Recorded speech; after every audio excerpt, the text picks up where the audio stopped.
Deux choses que vous avez besoin de savoir sur moi et l'essai routier dont je vous présente. La première, c'est que je n'ai pas un permis de moto, j'ai bien un permis de 3 roues. La deuxième, c'est que je ne suis pas un mécanicien, je n'ai pas la prétention de l'être non plus. Je n'ai jamais travaillé sur des voitures ou des motos dans une shop ou dans un garage.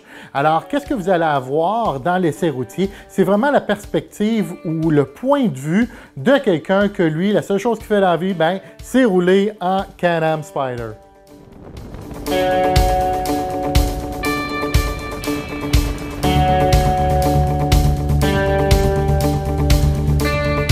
Une des choses qui était manquante sur la série F3 était définitivement de trouver du rangement additionnel. Alors, avec la version limitée 2017, ceci est adressé avec une station complète de travail de rangement à l'arrière qui aussi agit comme un dossier pour le passager. On peut rentrer 2 casques pleine grandeur tellement l'espace de rangement est grand.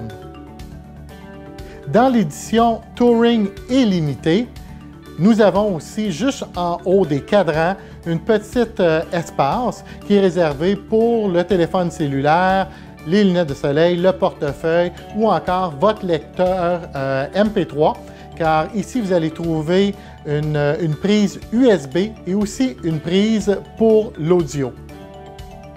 Vous avez toujours les 2 valises de chaque côté du Spyder, pas assez grandes pour mettre vos casques, mais assez grandes pour mettre tout votre équipement pour la pluie.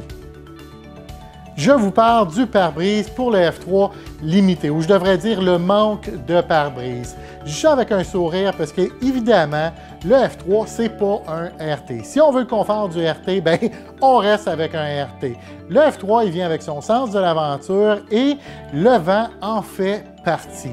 Alors, si on prend les autoroutes puis on fait 100-110 km ou un petit peu plus vite sur les autoroutes américaines où j'étais, le petit bol à salade avec la petite visière, ça fait pas la job, au moins pas au complet, parce que le vent a tendance à prendre juste en dessous de la petite visière et la tête, elle veut tasser simplement par en arrière. C'est fatigant à la longue. Le vent aussi dans les oreilles. Alors, un casque pleine grandeur fait la job. Si on est capable de l'avoir avec la visière et le pare-soleil, les deux, mais à ce moment-là, dépendamment de la vitesse qu'on fait sur l'autoroute, on peut jouer avec les deux pour laisser rentrer un petit peu de vent et aller chercher un certain confort.